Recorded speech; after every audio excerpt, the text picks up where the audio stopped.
Next pattern focuses on the round shapes and just quilting circles, but not like in the pebble way where all the circles are matching and they are relatively small, and pebbles is pebble pattern takes a long time.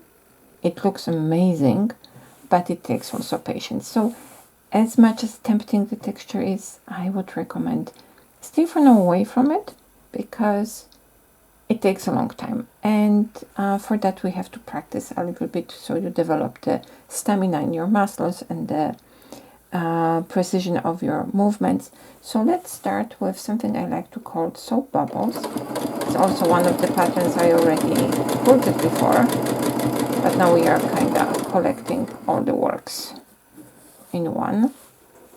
And this pattern is just about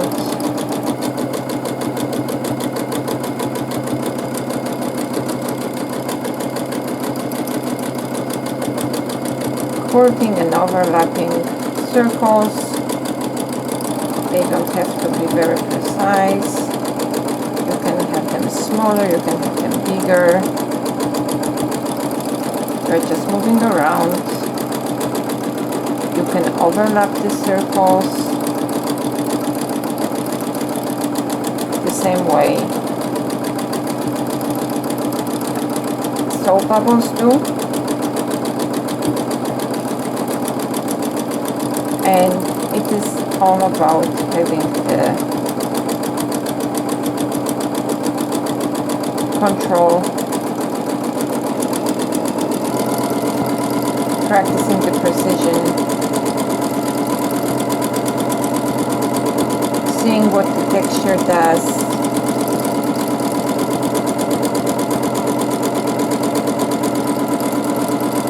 adjusting a little bit so it's also flexibility on your side,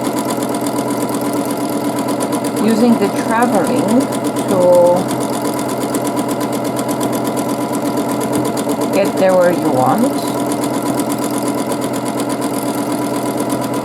switching between the lines,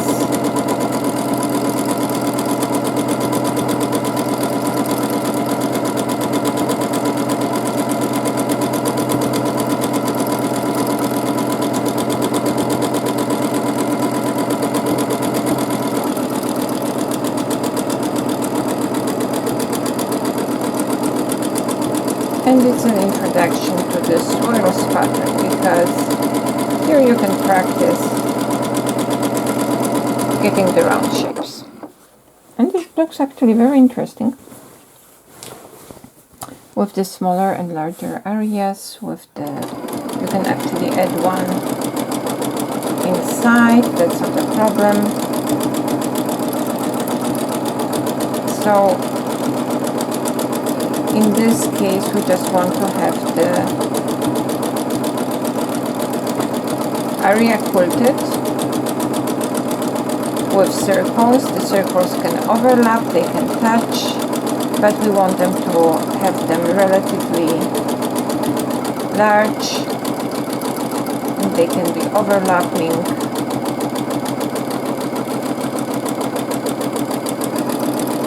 So we are just concentrating on getting the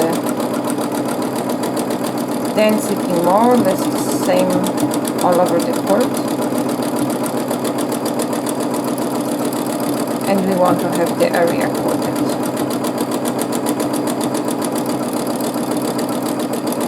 So I'm sometimes changing direction if I want to have some extra circle fit in, and for example here I didn't match it precisely, but this is also belonging to the exercise.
because this area needs a little bit more quilting. There's definitely not enough circles and lines here.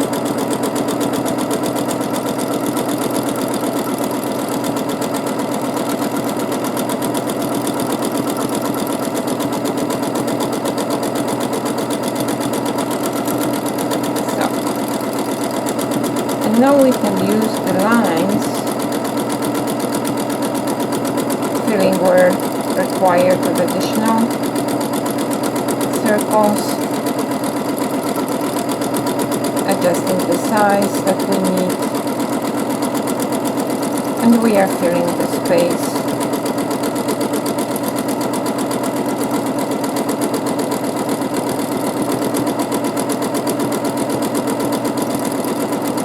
Trying to get our circles as round as possible. So we have a little bit more.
So it is a very nice texture coming out, and it's a bit faster in reality. I only have the problem with the size of my sandwich.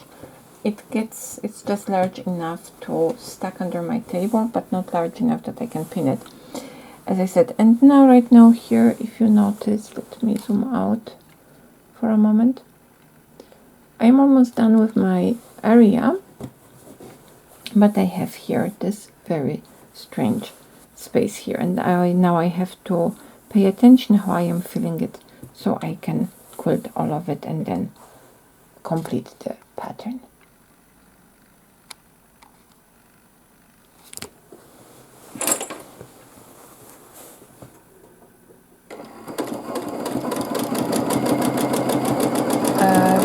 This pattern is very useful, so right now I will just travel a little bit here to get it filled. It will be one of the more difficult to actually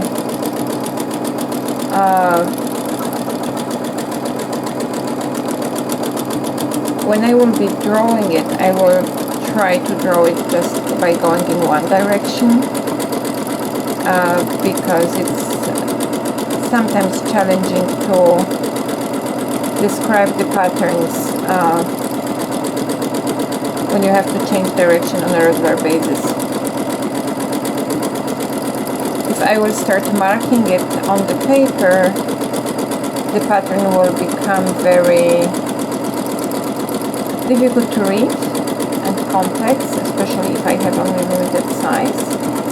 So I will have to give it a thought how to mark the direction changes when I'm not following the line. That's why the booklet comes with the videos, so you can understand with help of the demonstration better what I have in mind.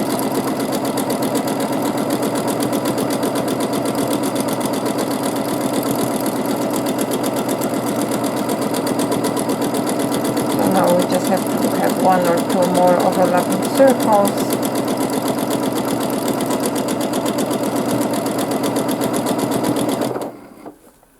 And the next pattern.